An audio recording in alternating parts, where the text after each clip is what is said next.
So let's start from the very beginning here when I started feeling a little sick. So I was coming home from a school dance party. It was during the day. It was at 4 o'clock, and my grandma picked me up, and she was like, "Okay, we're gonna go uptown and stuff." And I really did not feel like going uptown. I was like, "My stomach hurts so bad. Just take me home. Then you can go uptown and do everything." So you know that feeling when you're really sick and you all you want to do is get in the shower and then be nice and warm and then go to sleep in your bed. That's exactly what it felt like. So I jumped in the shower. My grandma left, and I got into my bed, and I was just in the fetal position the whole time, and it hurt really bad. And because the flu was going around at that time, and I just thought that I had the flu and that it was usually like a 2-day thing, and I'd just be over it. So that is not what happened whatsoever. And I waited, it was a Friday, and then I waited until Sunday because I hadn't eaten anything. I hadn't drank. Actually, yes, I did drink, but it was just Gatorade, and I wasn't healthy whatsoever. I hadn't eaten since Friday, so that was 3 days. And they took me to the ER, and I got straight in. There was no wait. They took me in. They were like, "Okay, we're going to test you for the flu virus and see." So they tested me, and then they brought the results back, and they were like, "You don't have the flu whatsoever." They were like, "You might have another strand of it, but for the ones we tested for, there's nothing there." My grandma was kind of pushing to them that my abdomen hurt, like my lower abdomen on my right side, or just I think he might have appendicitis. And so they took me in and did a CT scan, which is like an X-ray, and you go through a little loop thing. It's pretty fun, but not when you're suffering a lot. So I couldn't even, I could walk, but I was bent over this much. Literally, I was like a hunchback of Notre Dame. And I really couldn't. And laying back straight was even worse. So when they put me on the CT scan table, I was like, ah, and almost died. And so they took me into a room, and the doctor came in. He was like, "You have a perforated appendix." And there's a difference between appendicitis and a perforated appendix. Appendicitis is when your appendix is inflamed, and it has the it has the capability of transferring into a perforated appendix or a ruptured appendix. And a perforated appendix is when your appendix you had appendicitis and it exploded in your body, and then it makes it even worse because of the toxins getting into your body, and then they make pus-filled pockets that try and block all of the toxins from getting in further into your body. So I had toxins, and then I had pus pockets all in my stomach, and it sounds very gross, but that's how it was. And they were like, I was like, "Am I gonna be okay? Is this bad?" They were like, "Okay, I'm just gonna be honest with you. This is pretty darn bad." I was like, "Thanks for boosting my spirits, dude." My doctor was so nice, though. So they took me.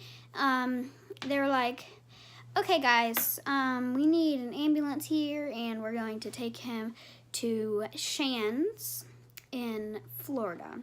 And this is #1 in the nation or something for Children's Hospital, and I don't know, I think it's rated top in the nation. I don't think it's #1, but it's a nice children's hospital and a nice pediatric floor.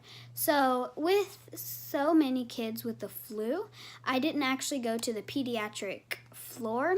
I went to the pediatric floor, but there's pediatric, just normal peds, and then there's cancer patients. And so there were so many kids with the flu, so I had to go overflow into the pediatric cancer floor, and it was the best. Like that was, I couldn't have asked for a better team, better anybody. So they took me straight up there, and they were like, okay, you're gonna wait here for the night. I was so knocked up, I was like, morphine. I was on morphine and everything. It was like I didn't feel a thing, and then like when I woke up that night, I was like, ah, it was terrible. So we go, and I'm in my little bed, and they in the morning, like my team of doctors was like, okay, so now we're gonna take you, and we're gonna put 2 drains into your stomach. So I was like, okay. So they put 2 drains in, hope to drain the pus-filled pockets, which are called abscesses. And I can show you, like the after, there was that, where they put a drain in, and then later on I can tell you what happened there. And then there's that one. And then in my stomach, I have 5 stitches. And down here, right here, I have 1 stitch. So they put drains in, and they were like, oh, this is not working as well as we'd hoped. And they put another drain in like a week later or something. So I'd been in there for a week. And they were like, we just, like, that's not going to work at all anymore. So another, like, few days go by, and I'm just waiting. I'm like, what are they going to do? They were like, we have the option of doing surgery, and like a major surgery, and we do a full washout. Now, there's a few risks with this, is that if we can't go laparoscopically, which is with like little tubes, they'd have to cut open my whole entire stomach and then go from there and take all the abscesses out and wash it out. Now, I was terrified, and I was like, I do not really want you guys to do that. So they were like, well, we're going to have to do something. Chances are we can do it laparoscopically, and we can, and it'll be all fine and dandy. And it did. It was fine. And they were like, we're probably not going to get the appendix out, but we can schedule you later for a later appointment like they always did.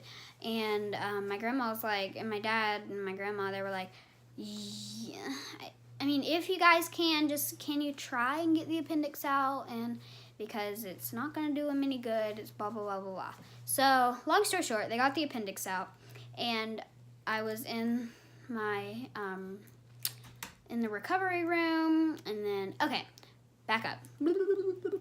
So when I was going in for surgery, I was going into the pre-op room, and they were like, okay, we're just going to put this little mask on you. The first time when I was getting my drains in, the anesthesiologist brought in a mask. He was like, count down from 10. I was like, 10, 9, and then I fell asleep. Second time, they put it in the IV, and I have an IV scar, actually. I don't know if you guys can see that right there. And then I had one right here. And then I had one, they changed it around a little when they were getting blood cultures and stuff. But if you've never been anesthetized, if you have never been under anesthesia, then like you're sitting there and you're like, oh, this isn't bad. And then your whole world starts to like buzz. It's like that, literally. I'm like, and then like my ears start to ring. I'm like, Eee! I'm like, bye, Dad. And then I fall asleep. And it's funny. And it's terrible. But, so yeah. So they took my appendix out. I waited another week or 2. And I was like you have to relearn to walk, basically. Like, one day I would stand up. And then the other day, I would walk like 2 steps, and then like I was still Hunchback of Notre Dame. Like that's how I'm supposed to be. That's how I was, because you can't walk. Like I lost all of my all of my respiratory, like strength. I've lost everything. So still now, this is 3 weeks after I've gotten out of the hospital, 3 or 4 weeks. When I yawn, it still hurts in my lungs, so I just need to get the upper respiratory and strength back and stuff. So like when I yawn, I'm like, hold on, let me force it. like it. Sometimes I yelp like a dog, and it's terrible. So I'm sorry this video is gonna be long, and I'm not gonna edit it because I don't have the strength. I lost 23 pounds. And I've gained like 6 back. So yeah. Long story short, I was in the hospital for 3 weeks. My organ exploded, and I had a fun time with my pediatric surgery floor. So thank you guys so much for watching, and I will see you guys next time. Bye, y'all.